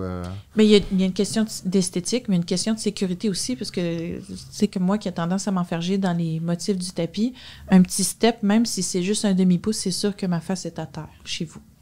Puis je suis même pas saoule. Au niveau d'entrepreneur général, là, on a parlé des revêtements de sol, il me semble que Ça saute aux yeux, mais il n'y a pas juste là, j'imagine. Non, il n'y a pas juste là. Il y a dans toute la conception de la maison. La construction d'une maison, c'est tellement long et complexe que c'est important de comprendre ce qu'on fait puis pourquoi on le fait. On le disait tantôt, l'apparence, le produit fini va toujours avoir la même apparence, peu importe l'entrepreneur qui le fait. Je crois que le résultat va toujours être le même. Mais ce qui va faire que ça va être durable, c'est tout ce qui va se trouver derrière le revêtement, ce qui va se trouver dans les murs de la maison, des bons solinages, les membranes aux bons endroits, les pliages de tôle effectués de la bonne façon pour sortir l'eau aux bons endroits, les bons joints d'étanchéité aux bonnes places, les bons matériaux aux bons endroits. C'est vraiment important. C'est pas normal qu'au Québec, on construise des maisons puis que chaque entrepreneur arrive avec son interprétation puis sa façon de faire au final, alors que c'est assez clair de la façon que ça devrait être construit. Avec la GCR, avec l'APCHQ, on a accès à des fiches techniques, à des guides qui sont même accessibles aux clients si les clients font leur recherche. C'est facile, c'est visuel, c'est des dessins, n'importe qui est capable de comprendre puis de réaliser que ce que son entrepreneur est en train de faire est peut-être pas conforme ou au contraire, qui respecte les demandes du code du bâtiment. C'est important, c'est vraiment important. Les solins, les jets d'eau, une maison, là, c'est attaqué par les intempéries 365 jours par année. C'est important que les matériaux soient installés de la bonne façon puis que ce qui se trouve derrière le revêtement soit capable de répondre aux besoins. Puis ça, je comprends, l'entrepreneur a une responsabilité là-dedans parce que le client va peut-être dire, moi, je veux remplacer mon revêtement extérieur. Parfait, c'est l'objectif. Mais à ce moment-là, c'est pas nécessairement au client qui va penser les solins, qui sont les rejets d'eau là, pour évacuer l'eau. Des fenêtres, des ouvertures. C'est des ouvrages connexes qui doivent peut-être pas nécessairement être repris, peut-être qu'ils sont corrects. En tout cas, au moins, il faut qu'ils soient évalués. Et s'ils sont pas corrects, il faut les faire comme il faut. C'est ce que je comprends. Il faut les faire comme il faut. Puis ça évolue, ça change. Si on prend, mettons, l'exemple des revêtements extérieurs en bois, il y a des nouvelles normes qui sont entrées en vigueur dans les dernières années au niveau de l'aération, des ventilations. On demande d'avoir des sorties d'air en haut des murs, en bas des fenêtres, au-dessus des fenêtres. C'est important de respecter les demandes des fournisseurs. On prend les revêtements de bois, tous les fabricants au Québec ou presque se sont regroupés pour mettre en place un guide d'installation. Et si ces professionnels-là se sont tous dit « Hey, même si on est des concurrents, ça serait pas pire de faire quelque chose qui s'adapte à tous nos produits », mais je pense qu'en tant qu'entrepreneur, la moindre des choses, c'est de respecter leurs demandes puis d'installer le matériel comme il devrait être installé. Ça me fait une boucle avec ce que vous avez dit tantôt, de regarder les directives d'installation. C'est un peu ça. Parce que là, ce que je comprends, c'est qu'un revêtement de bois installé aujourd'hui n'est probablement pas nécessairement installé comme il y a 15-20 ans. Effectivement. Les normes changent et évoluent parce qu'on a aussi la chance d'avoir des centres de recherche. Les entreprises mettent de l'argent en recherche et développement pour s'assurer que leurs produits vont être durables.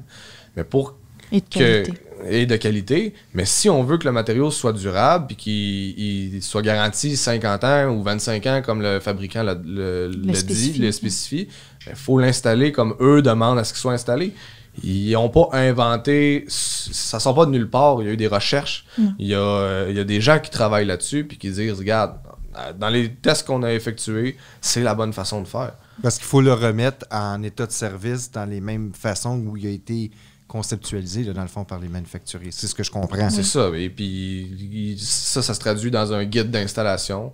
Chaque produit a son guide d'installation. Je vais te donner un exemple un peu plus concret. Quelqu'un qui veut refaire sa douche en ce moment, selon le code du bâtiment, l'entrepreneur doit suivre une procédure pour éviter la moisissure, pour des éventuelles infiltrations d'eau. Il existe tout plein de compagnies maintenant qui vous incitent à utiliser des membranes d'imperméabilisation, que ce soit des membranes liquides ou des membranes rigides. Mais les clients maintenant peuvent se renseigner sur Internet grâce aux vidéos. Là. Il écrit le nom du produit, puis tu as une vidéo d'installation de comment c'est installé. Puis j'ai souvent des poseurs, étant donné que la technologie évolue, que les recherches évoluent, puis que le client, le fabricant veut que son produit soit le plus performant et toujours le meilleur que la compétition.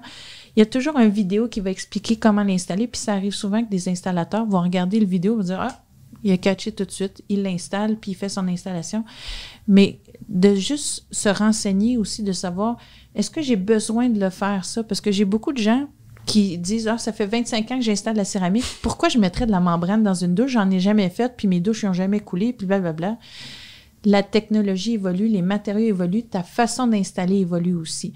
Puis tout le monde peut se renseigner sur Internet pour ça, c'est très facile. Puis il y a des vidéos sur n'importe quoi. J'invite les gens à regarder les vidéos sur les produits qu'ils peuvent utiliser ou qu'on leur recommande, que ce soit en boutique ou par leur entrepreneur ou leur designer, de se renseigner sur Internet avant de se savoir est-ce que c'est un bon produit pour ce que j'ai à faire. Et souvent, lorsque j'ai entendu des commentaires sur des produits, bien, on se rend compte que, exemple, on va se faire nommer deux marques. Oui. OK, tu as essayé les deux. Oui, j'avais fait la base avec une marque et le mur avec l'autre. Peut-être d'encourager que lorsqu'on est avec une gamme, on utilise la gamme. Je vais y aller parce que je vends des produits. Il est toujours préférable pour un consommateur d'installer une seule marque parce qu'il y a la garantie du manufacturier qui vient avec ça. Évidemment, renseignez-vous, la garantie couvre quoi? Mais la plupart du temps, un manufacturier, s'il arrive un problème puis il se rend compte que le plancher a été fait par une autre marque, une compétition, puis que lui a fait les murs, il va renvoyer la balle à l'installation de l'autre produit. Fait que de toujours faire attention à ça. Mais la nature des matériaux également peuvent faire qu'un mauvais...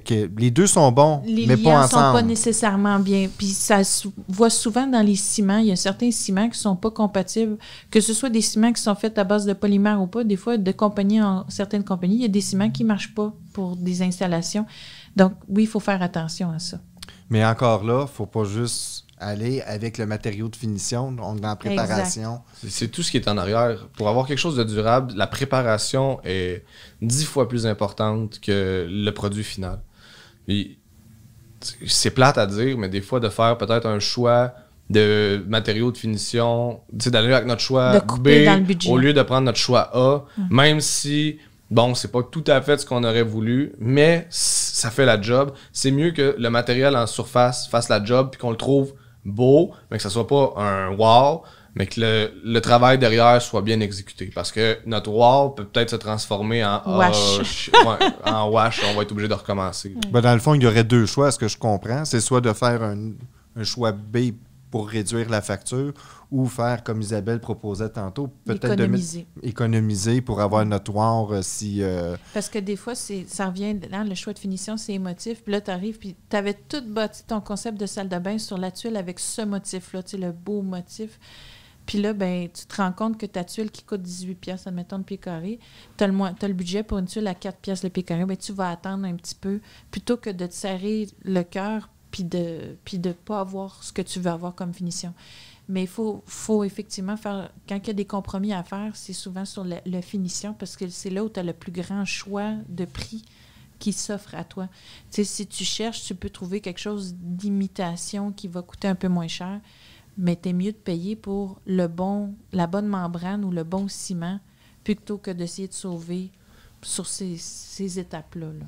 En construction, on a souvent tendance à aller vers ce qui est le moins cher. Exact. La main-d'œuvre la moins chère, le matériel le moins cher, le produit le moins cher. Parce que ça se voit pas.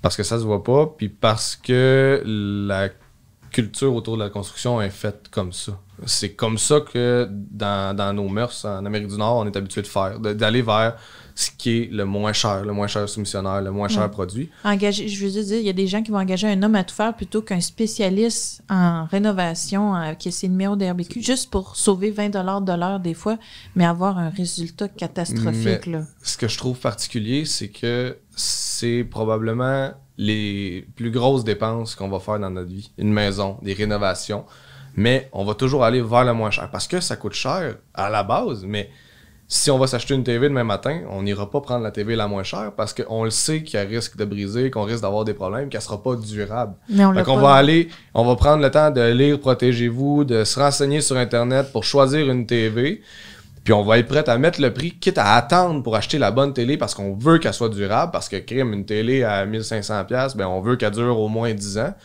Mais en construction, on a de la difficulté à appliquer cette même notion-là.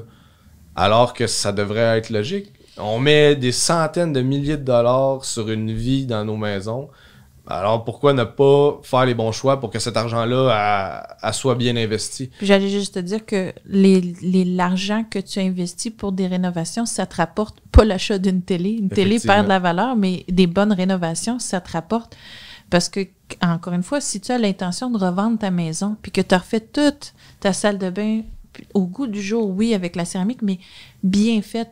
Les gens, quand ils achètent une maison, la plupart du temps, c'est pas pour faire toutes des flips, il y en a quelques-uns, mais ils vont vivre dans ta maison. Si elle est bien faite, tu leur fais sauver de l'argent. À long terme, tout le monde est gagnant. Ils mettront de l'argent éventuellement sur d'autres choses. Fait que c'est un argent qui est investi, qui rapporte, mais pas l'achat de la télé. Fait que je trouve ça très intéressant comme concept parce que c'est vrai qu'on a plus tendance à lire toutes les possibles reviews sur Internet pour savoir si j'achète le bon modèle de télé. Mais quand ça vient le temps de l'entrepreneur, je vais essayer de tourner les coins ronds puis de sauver de l'argent. Mais je vais le récupérer, cet argent-là, éventuellement, mais pas dans ma télé. Mais si je comprends bien, dans le fond, c'est une question d'équilibre. Parce qu'on dit qu'il faut faire attention. C'est dans ce qui paraît pas qu'il faut peut-être plus investir pour avoir de la durabilité. Mais d'un autre côté, vous nous l'avez dit, ça ne donne rien d'aller tout le temps au maximum. Donc, c'est de vraiment faire affaire avec des gens qui connaissent ça, des conseillers qui vont vraiment y aller, pas pour avoir la plus grosse vente, mais pour vraiment aller avec le produit qui convient pour l'usage qu'il y a. Tu sais, moi, si je l'applique concrètement dans mon domaine, quand on construit, mettons, une charpente de maison, il y a des gens qui sortent avec des prix ridicules au pied carré puis qui viennent à bout de construire des charpentes puis de livrer une enveloppe fermée au client. Mais c'est pas des enveloppes ou des maisons qui vont être testées, qui n'aura pas de test d'étanchéité de fait ou qu'on n'aura pas d'inspection de fait en cours de route. On payera pas cher, mais on n'est pas capable de valider la qualité ou d'avoir une garantie sur le produit.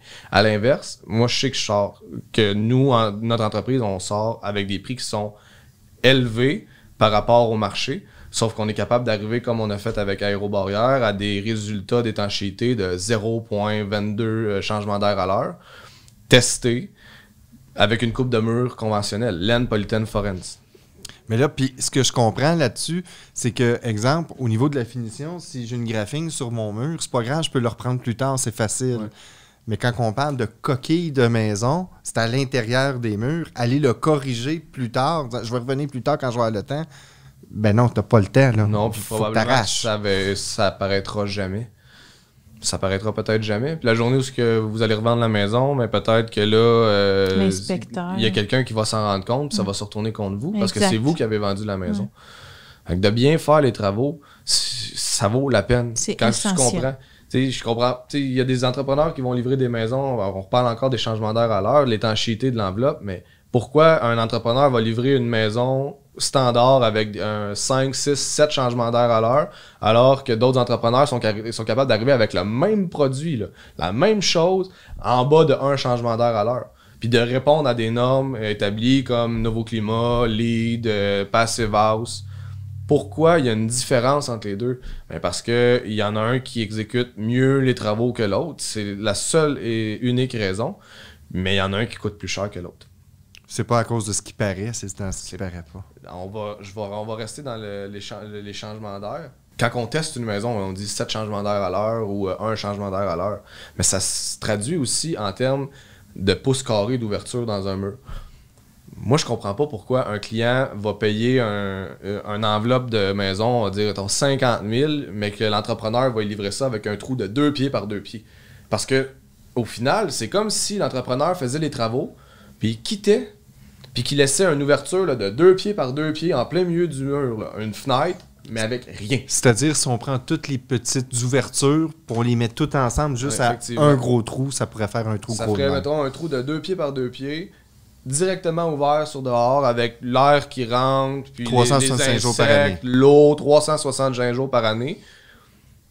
Mais l'autre entrepreneur, lui, va finir avec un trou là, de 2 pouces par 3 pouces si on prend toutes les petites ouvertures. Mais le gars qui laisse un trou, lui, de 2 pieds par 2 pieds, on va le prendre parce qu'il est moins cher, puis on va accepter ça parce que c'est pas visible. C'est pas visible à l'œil nu. On n'est pas capable de le quantifier.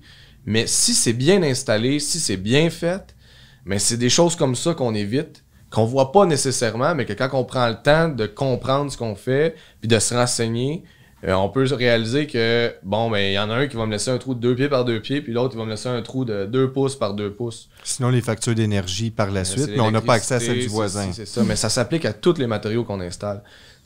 Le travail bien fait n'est pas perceptible nécessairement à l'œil nu. puis qu'on est dans la conception, avoir un plancher chauffant, j'en ai parlé un peu tout à l'heure, mais avoir un plancher chauffant, c'est quelque chose qui est très intéressant à long terme parce que les fils qui sont pris dans le ciment, à moins d'avoir un problème à l'installation, ça brise pas. Hein, il y a des fils chauffants. La technologie des fils radiants n'a pas évolué à ce point-là. C'est les thermostats que la technologie change, mais les fils en eux-mêmes, ça reste un fil qui dégage la chaleur. Fait qu'une fois que c'est pris dans le ciment, ça va fonctionner pour extrêmement longtemps. Fait que quand on pense à quelque chose qui est pour du long terme, puis qu'on voudrait avoir on fait un beau design, puis on veut pas avoir de plainte électrique ou des convecteurs, puis qu'on a un plancher chauffant qui va nous être une source de chauffage principale, sauf si c'est intéressant pour du long terme, quand tu as juste à changer ton thermostat pour rendre ça au goût du jour, puis évidemment, il y en a toutes sortes de compagnies qui font des fils chauffants avec toutes sortes de thermostats. C'est quelque chose qui est très intéressant aussi pour du long terme. C'est pas tous les matériaux qui peuvent être installés pour un plancher chauffant. C'est souvent une erreur que je constate, moi. Oui, parce qu'il y a des gens qui veulent mettre, exemple, le vinyle, c'est pas l'idéal pour mettre sur un plancher chauffant parce Pourquoi? que le vinyle, c'est une sorte d'isolant.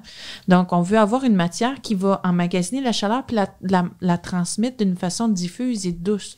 Fait que les pierres naturelles et les porcelaines, c'est priorisé là-dedans. Là.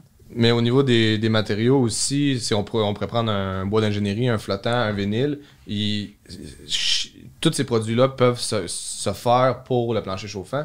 Il suffit juste de prendre le bon matériel avec la bonne spécification. Quand c'est bon pour un plancher chauffant, c'est indiqué sur le matériel. Oui. Mais on peut pas faire l'inverse, appliquer un matériel qui n'est pas spécifié pour plancher chauffant sur un plancher chauffant. Non, il est important de vérifier si le manufacturier garantit son produit sur un plancher chauffant. Mais ça, il y a peut-être deux éléments. Il y a l'élément, est-ce que le plancher va performer, c'est-à-dire au niveau prendre les différentiels de chaleur, mais il y a quand même le facteur isolant, d'ajouter un isolant par-dessus un vecteur de chaleur. Ça aussi, mais la détérioration du produit exposé à la chaleur, là, ça prend une spécification du fabricant. Oui, je reviens que les ardoises, les pierres, les porcelaines, c'est excellent pour ça. L'avantage de la porcelaine, c'est la densité. Hein. Souvent, on se fait demander, c'est quoi la différence entre une céramique puis une porcelaine? Là? C'est la densité du produit. La porcelaine, c'est un sous-produit qui est juste plus dense. La matière première est différente. C'est des produits plus résistants. Sur le marché en ce moment, ce que vous allez retrouver comme tuile qui va pour le plancher, c'est des porcelaines. Mais c'est des produits qui ont la densité qui est égale partout. Donc, la chaleur, la diffusion de chaleur se fait d'une manière très douce et égale. Mais mieux que ça, tu as mentionné de l'ardoise. L'ardoise aussi, c'est un matériel qui a une masse thermique incroyable. Donc, en plus de bien diffuser la chaleur, elle va en emmagasiner. Puis quand le plancher, lui, va arrêter de chauffer, elle va continuer d'en distribuer. Puis elle va conserver aussi sa chaleur. Donc, c'est des choses que des professionnels peuvent conseiller aux clients où est-ce qu'on rentre plus dans des trucs techniques au niveau des produits. Mais on pourrait avoir une entrée de maison plein sud, mettre une ardoise, puis aller chercher un gain thermique au niveau de la chaleur que le plancher va être capable d'absorber puis de redégager dans la maison. Puis on n'est plus à ce moment-là, c'est plus juste un plancher, c'est un système. Là. C'est quelque chose, c'est un système qui va nous aider à chauffer notre maison. Puis je me permets, tantôt tu parlais des fils chauffants, puis c'est beaucoup la crainte des clients d'installer un système qui va être défaillant, mais il existe des beaux petits détecteurs qui se vendent, qu'on installe sur les fils, qu'on garde en place, ça fonctionne à batterie. On le garde en place tout au long de la construction, quand on va poser la tuile, quand on va poser les plaintes, quand on va installer les vitres de douche, quand on va installer les toilettes, les vanités.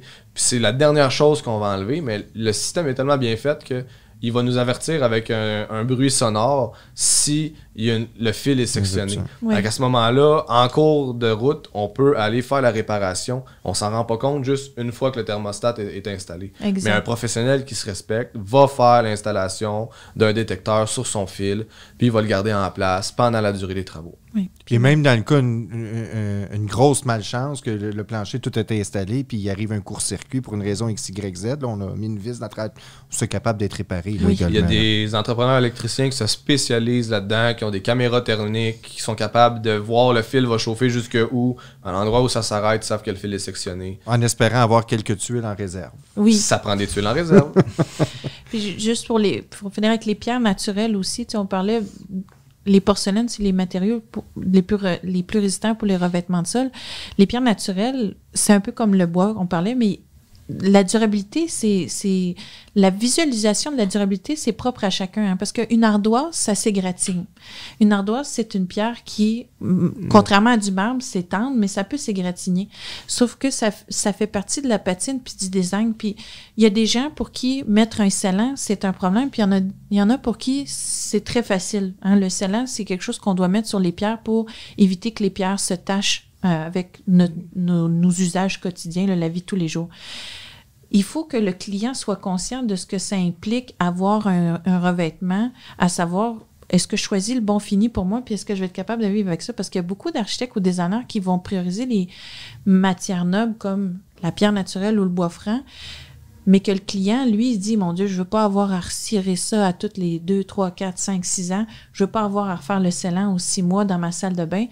Qu'est-ce que je suis prêt à mettre comme implication physique, moi, comme client, qui va faire en sorte que je vais aimer mon produit ou pas? Parce que tu peux adorer le look d'un produit, mais détester le traitement que tu dois y faire. Puis l'entretien rentre après ça en bout de ligne, mais il y a des pierres naturelles comme l'ardoise qui se nettoient extrêmement bien, mais qui ont besoin de plus d'entretien. Faut toujours vérifier avec le professionnel qui vous propose cette matière-là, ou si l'architecte, parce que ça arrive souvent qu'il y a l'architecte en a chez lui, vous dise exactement qu'est-ce que ça vient. Les pires défauts, est-ce que tu es capable de vivre avec? C'est comme un mariage. Sur ces bonnes paroles, Madame Léveillé, comment on peut avoir plus d'informations sur Centura, les produits? Écoutez, on a un site Internet qui est très complet. On a accès à toutes nos fiches techniques. C'est le www.centura.ca, centura.ca. Il y a tous les prix, tous les collections sont inscrits dessus. Je vous invite à le visiter. Il est bien fait. Les salles de montre? Salle de montre, on est situé à Ville-Saint-Laurent. L'adresse va être inscrite sur Internet. Venez nous voir. On a la plus grande salle de montre au Québec en revêtement de sol et vous allez avoir la chance de me rencontrer. Puis vous allez voir que mes cheveux sont encore plus beaux en vrai. Moi, je me suis jamais fait dire ça. Monsieur Breton-Vincent? Oui. Comment on peut prendre plus d'informations? Vous pouvez voir sur notre page Facebook, Noveco Entrepreneur Général, ou sur notre site web, www.noveco.ca. Dans quelle région, à peu près, vous? On se situe Saint-Hyacinthe, Estrie. C'est pas mal notre secteur de prédilection. De prédilection, effectivement.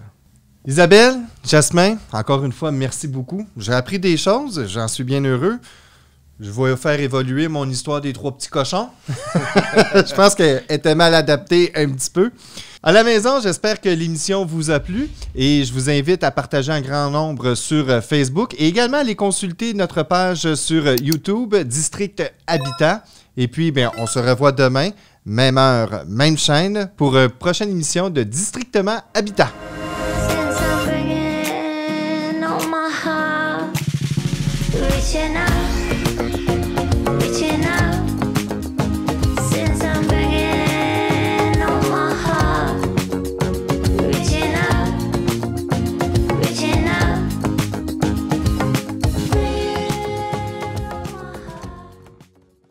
La semaine thématique Construction et rénovation est une présentation de Cyclovac qui vous offre un aspirateur central GS125 ainsi que tous ses accessoires d'une valeur de près de 680 $ dans le cadre du grand concours Districtement Habitat. Comment participer? Très simple. Rendez-vous sur le site districthabitat.ca et remplissez le formulaire du concours. Le tirage aura lieu la semaine prochaine. Bonne chance à tous!